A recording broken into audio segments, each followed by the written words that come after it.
I'm going to be speaking to you about the importance of creativity and the possible misconceptions that we have about them. So I want to start at June of 2019 when I, along with other members of the ASP community, went to South Africa to a small village named Hanap to teach at a local school called the Medulla Intermediate School. And essentially, we weren't really teaching them. Our goal was just to help them practice and involve them in the English language to kind of motivate them to practice even when we left. So during this time, I taught 5th grade students, and they're keeping in mind that their level of English was not as strong as, for example, my level when I was in 5th grade or anyone else here. So we always incorporated fun, interactive, creative activities that included like drawing, watercoloring, or in this picture, Scooby strings. And from the very first activity that we introduced, which was to ask them to draw crazy plants and then describe them in small groups. The night before, while creating the lesson plan, we just thought that this would be a fun way for them to practice and have fun with their verbal skills. But little did we know, when we introduced this to the class, what ended up happening is that most students struggled to grasp the entire concept of crazy.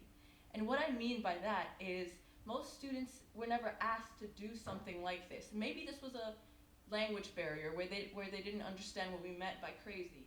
But it could also possibly be because they were never asked to think of something as crazy or do something that was crazy or beyond the boundaries. So as a simple solution, us, the teachers, decided that we're just going to create examples of what we meant by crazy. And we thought this would just help them, and we wanted to show them what crazy meant to us as individuals. But to our surprise, what actually ended up happening is that most students just created or copied exactly what we gave them as examples, changing minor details like the color of the pot or the pattern on the leaves. And this was something that wasn't just one activity. It was a constant pattern. It was again and again and again that students did not feel that their creativity was something that was valued or that they had confidence in. And I thought that what could I do to change this? Because I was, temporarily at least, for 2 weeks that I was there, I was their teacher. I was their guiding person. And I wanted to make that difference. I wanted to create a safe space that would allow them to to just feel free to make mistakes and feel free to take that risk. Because in most education systems around the world, what are we taught? Like memorization, replication, especially from like textbooks or teacher examples. And I think that this is something that we need to change. And as a solution, I decided to use the word intle. So in their native language, Setswana, the word intle translates directly to the word beautiful. And with this, I kind of wanted to test out that did they equate creativity to beauty? And I started using this as an encouragement in the class, something that teachers always, like teachers say, good job or keep it up. But I would use it as, I would use the word beautiful. And with this, I saw that most students were quick to mock me or question me for calling when other students' work beautiful, despite its unconventionality or imperfections, or as we all know, like coloring outside the line. And I wanted to change this and question it and remind them that creativity isn't about beauty or perfection or precision. It's about taking that risk, and it's about making those mistakes. And overall, I know that the 2 weeks that I taught them were not enough to change something that is so deeply integrated into most education systems and into their minds. Because in the end, they were 5th grade students. They were little children who didn't think that their ideas were worth it and thought that they had to make something that was a replication or a copy of what they saw. And I believe that this connects to what Picasso once said, that every child is born an artist, but the problem is how they remain one as they grow older.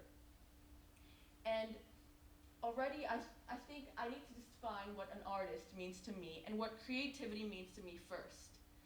For me, I believe that creativity is not merely an art piece, a sculpture, a painting, a sheet of music, or even a play. It's a way to challenge, change, and to question what we already know. And that's the part that's missing in a lot of education systems around the world. And I know that in a privileged education system such as ours, where we're surrounded by international students and we have a lot of opportunities, we do value and we do encourage creativity. But even in a school like ours, we segregate creativity and academics. I know this is only in the architectural plan, but I think it does create it creates a hierarchy between the two, and where we don't apply the two to each other. We completely segregate them as two completely separate boxes or stores.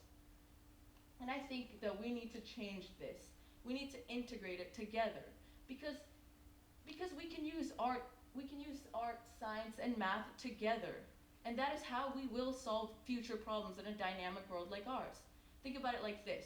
If Einstein hadn't questioned or challenged what had already been existed, who would have made the advancements that he did? And in the end, I just want to leave everyone here with one question. Do we want to be masters of replication or masters of creativity? Thank you.